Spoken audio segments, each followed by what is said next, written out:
आप सभी को नमस्कार। आज फिर से मैं एक छोटी सी कहानी के साथ आपके सामने पेश हुई हूँ। कहानी का शीर्षक है तुम जरूर आओगे। एक कहावत है ना कि छोटा परिवार सुखी परिवार, तो ये कहावत इस कहानी पर बिल्कुल सही जचती है। छोटा सा परिवार था, दादाजी और मम्मी पापा जी। 3 सदस्य होते हैं फैमिली में और बड़ी खुशहाल की ज़िंदगी जीते हैं। लेकिन दादा को एक कमी महसूस होती थी कि छोटा बच्चा हो तो मेरा टाइम पास हो जाए, और भगवान ने उनकी मुराद को पूरा किया। भी 9 महीने बाद एक छोटा नन्हा मुन्ना उनके घर में आता है। बच्चे की किलकारियों के साथ फिर खुशियों का माहौल इतना अच्छा और बढ़ जाता है, और दादाजी अच्छे से अपना टाइम बिताते हैं।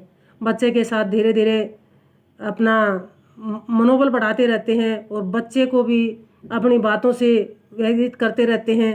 और इस प्रकार से मतलब बहुत अच्छा माहौल चल रहा था। होता क्या है कि ज्यों ज्यों बेटा बड़ा होता है तो मम्मी को थोड़ा ये लगने लगता है कि ये दादाजी जो बच्चे को अपने फेवर में कर रहे हैं, ये तो हमारे से अटैच ही नहीं रहेगा। तो पता नहीं क्यों उसके दिमाग में ये आया कि दादाजी के साथ मैं इसको न रहने दूँ। तो वो किसी भी बात को लेके जब शाम को उनके पति घर आते तो कुछ ना कुछ बहाना लेके और दादाजी के प्रति कुछ ना कुछ शिकायत करते रहती। तो एक दिन उन्होंने बोल दिया कि आपके पिताजी तो यहाँ थूकते हैं, खांसते हैं, ऐसे करते हैं, और थाली में ही खाना खाने के बाद में हाथ धो लेते हैं, वही पानी वही गंदा मचा रखा है। कुछ ऐसा भी नहीं कि कुछ थोड़ा बहुत इनको अच्छा लगे ऐसा काम करें। तो बेटा बोला कोई बात नहीं, बुजुर्ग आदमी हैं, आप ऐसा किया करो, पिताजी की थाली को आप एकांत में रख दिया करो, मैं आने के बाद में साफ कर दूंगा, कोई बात नहीं, कल को हम भी बुजुर्ग होंगे। फिर बोली ठीक है। कुछ दिन और निकल जाते हैं। बेटा पिताजी को संभालते हैं, सुबह ड्यूटी चले जाते हैं, शाम को आते ही पिताजी की सेवा पानी करते हैं और पूछते हैं पिताजी आप कैसे हो।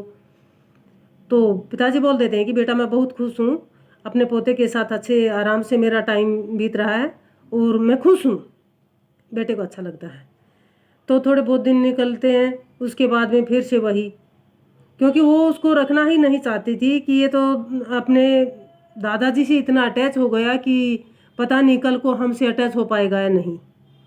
वो कुछ ना कुछ बहाने लेके और उनको प्रेशर में रखती है अपने पति को। तो एक दिन उन्होंने बोल दिया कि मैं नहीं रहूँगी यहाँ। वो बेटे को लेके और मायके चली जाती है, और दोनों पिताजी और वो बेटा खुद खाना बना के खाते हैं। कुछ दिन फिर निकल जाते हैं। तो पिताजी को ये देख कर अच्छा नहीं लगा। पिताजी को बहुत फील होता था कि मेरी वजह से मेरे बेटे की ज़िंदगी नरक हो रही है। तो उसने बेटे को बोल दिया कि बेटा आप ऐसा करो, मेरे को अनाथ आश्रम में छोड़ा आओ, कोई बात नहीं है, मैं फील नहीं करूँगा, तुम अपना घर बसाओ, मैं तो कुछ दिन का मेहमान हूँ, मेरे को तो मरना ही है, यहाँ मरूँ या बाहर मरूँ। बेटे को अच्छा नहीं लगा, बोला नहीं पिताजी मैं ऐसे नहीं कर सकता।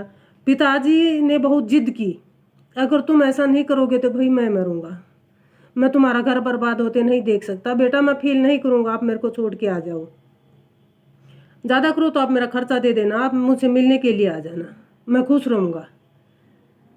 तो पिताजी ने जिद की। तो बेटे के दिमाग में थोड़ा ये हुआ कि ठीक है पिताजी अगर आप कहते हैं। भरे गले से बेटा अपने पिताजी को लेके और अनाथ आश्रम चला जाता है और छोड़ के आ जाता है। बस बीच बीच में मिलने के लिए भी जाता था, उनको खर्चा पानी देता था, किसी चीज़ की आवश्यकता होती थी वो भी दे के आते थे। दोनों अटैच थे, मतलब पिताजी और बेटा। और उसके बाद में फिर वो अपने बेटे को और बहू को ले आते हैं। तो आराम से बहू घर में रहती है, खुश नज़र आती है।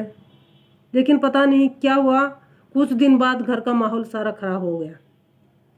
डेली का लड़ाई झगड़ा और डेली की तू मैं उन दोनों में आपसी अनबन होने लगी। मतलब दोनों खुश नहीं रहते थे। तो एक दिन पोता बाहर खेलने के लिए गया हुआ था और उसका एक छोटा दोस्त भी बाहर उस खेलने के लिए आया हुआ था दादाजी के साथ। तो उसने पूछा कि आप डेली दादाजी के साथ खेलने आते हैं, कितना अच्छा लगता होगा ना आपको। बोला हाँ आता हूँ, लेकिन आपके दादाजी को तो नहीं रखा ना आपकी मम्मी ने यहाँ, उनको तो अनाथ आश्रम भिजवा दिया ना। बच्चे को बहुत फील हुआ। बच्चा कुछ नहीं बोला, इतना शातिर था, चुपचाप अपने घर में आ गया। आके मम्मी से पूछा मम्मी मेरे दादाजी कहाँ हैं। मम्मी ने फटाक से बोल दिया मर चुके हैं। बोला नहीं मम्मी, पापा मरे, दादाजी मरे नहीं है, दादाजी को अनाथ आश्रम में छोड़ दिया गया है, मेरे को पता चल गया, बिट्टू ने मेरे को बताया। मम्मी को जैसे सांप सूंघ गया। हाँ तो बोली क्या हुआ। बोली कुछ नहीं हुआ। बोला मम्मी कुछ नहीं हुआ, मैं भी ठीक है, अभी जा रहा हूँ। बच्चे ने अपना थैला उठाया और बाहर निकल गया। इतनी देर में पापा बाहर से आ गए और बेटे को रोक लिया। बोला बेटा क्या है, कहाँ जा रहे हो? बोला दादाजी को लेने के लिए जा रहा हूँ। बोला रुको मैं तुम्हें सारी बातें बताता हूँ। बोला नहीं पापा, मुझे सारी बातों का पता चल गया है, मैं तो दादाजी को लेके ही आऊँगा। वैसे तो वो बहू भी बहुत परेशान थी, उसको पता था काफ़ी दिन से, उसके मन में ये चल रहा था कि हमारे घर का माहौल इनके दादा की वजह से ख़राब हो रखा है, क्योंकि जब से वो गए हैं हमारे घर में लड़ाई झगड़ा अशांति फैली हुई है। उसके मन में पश्चाताप तो था। तो फिर वो बेटे को बोली कि चलो बेटा मैं भी तुम्हारे साथ चलती हूँ। बेटा तो पिताजी से अटैच था ही, मतलब उनका पति। तो बोला चलो ठीक है, मैं भी चलता हूँ, कई दिन हो गए पिताजी से मिले, मैं भी मिल के आता हूँ। तीनों चले जाते हैं, अनाथ आश्रम पहुँचते हैं तो दादाजी बोलते हैं, सॉरी पोता बोलता है कि दादाजी मैं आ गया। दादाजी डेली ये आवाज़ कानों में सुन के सो जाते थे और उन तीनों की फ़ोटो अपनी छाती से लगा के आराम से सो रहते थे। उस दिन दादा को लगा कि सच में आज मेरा पोता आया है। उठे, इधर उधर देखा, पोता ने ऐसे गले से लिपट के दादाजी को बोला दादाजी आप कैसे हैं?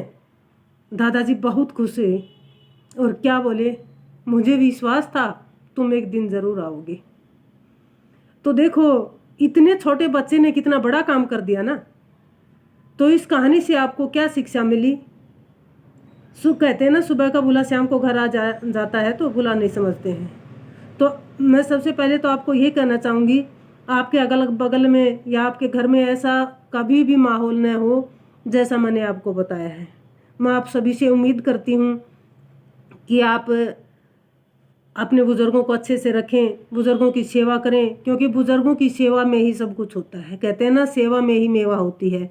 गंगा जमुना कहीं भी जाने की आवश्यकता नहीं है, गंगा जमुना हमारे घर में होती है, वहीं डुबकी लगा ले तो अच्छा है। आप सभी का तहे दिल से धन्यवाद। आप ज़रूर बताएं कि आपको इस कहानी से क्या शिक्षा मिली।